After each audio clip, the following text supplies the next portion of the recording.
Welcome to Genius Connect. Please subscribe and share. Hello everyone, my name is Fatima Mora. I teach social science at Jay International School, and my topic for today is the continuation of French Revolution.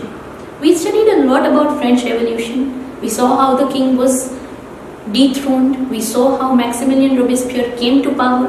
Now, Maximilien Robespierre's entire time is known as the Reign of Terror. There's a reason why it's known thus. It's because 1793 to 1794, this 1 year during the rule of Maximilien Robespierre only lasted for 1 year. And this 1 year also is known as Reign of Terror because of his harsh and oppressive policies. The first thing that he did is he started banning all the different qualities of bread that were available in the French markets. According to him, if equality had to be maintained, everybody would only be allowed to eat one particular quality of bread. And that is why there wouldn't be any other breads available in the market. Compulsorily, everybody had to go for one bread. Same way, everybody would not call each other Madame or Mademoiselle as was the French custom. They would call each other citoyen and citoyenne, that means citizens. People would refer to each other as citizens to induce the feeling of patriotism and nationalism. And in addition to that, he converted all the churches into offices. According to him, religion did not have any importance and it was a waste of time to keep huge churches occupied. So that is why he converted those buildings into offices. He was against religion, he was against people's inequality, but at the same time he took away even the most basic of freedom away from the people. Anybody who opposed him, anyone who said anything against him was directly sent to the guillotine. The guillotine was a machine invented by Dr. Guillotin in which the head is placed between a wooden plank, and within a matter of seconds the head is separated and the person is beheaded. So anybody who argued with Maximilien Robespierre was directly sent to the guillotine. And this is how Maximilien Robespierre's name coincided with terror. It became synonymous with terror. And wherever Maximilien Robespierre's name was taken, people were scared, people had to obey. This lasted for a while, after which the French people, given their love for liberty and freedom, removed him, dethroned him, and even he was sent to the guillotine. After the death of Maximilien Robespierre, the same problem was there with France. Who would rule now?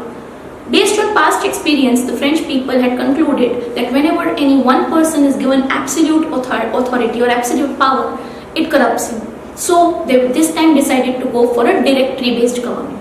A directory-based government is a government in which 5 different people are given different directories. Directories are different heads under which these people work. And these 5 people would then coordinate and run the country. This went on for a very, very brief time. Within a matter of months, this was removed. The reason for that is these directories never seemed to agree.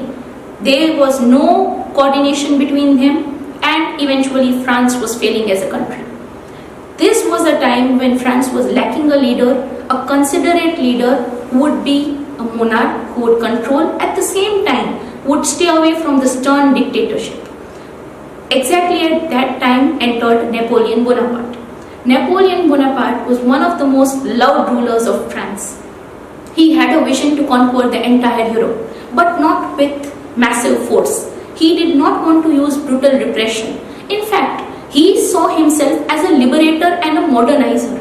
He felt that France is the most modern country in Europe. There's a saying that goes, whenever France sneezes, the rest of the Europe catches cold.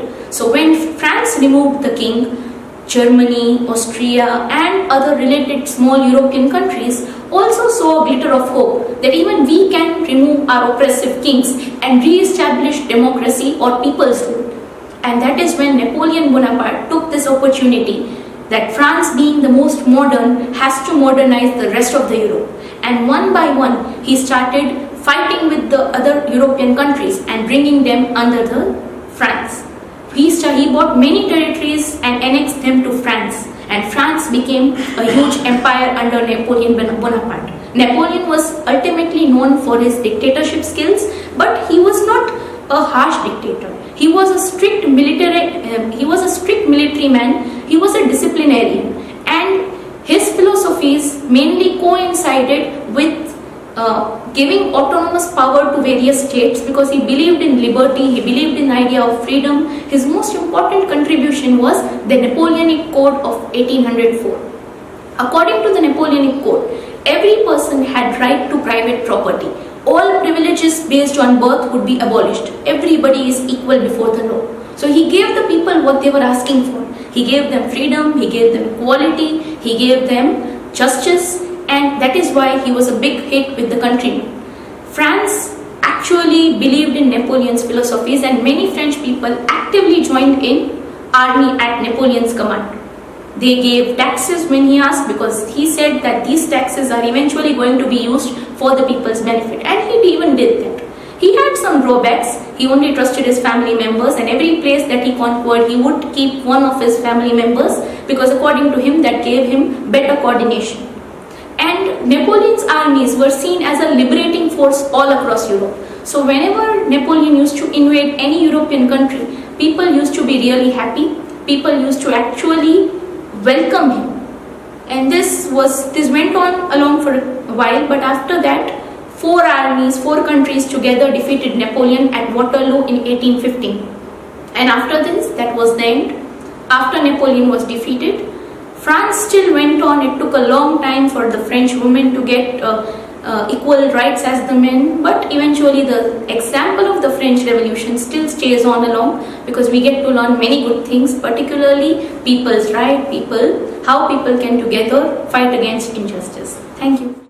I hope you all would have enjoyed this video. Subscribe to Genius Connect and put on the notification to receive more such videos. Like and share this video too. Thanks for watching.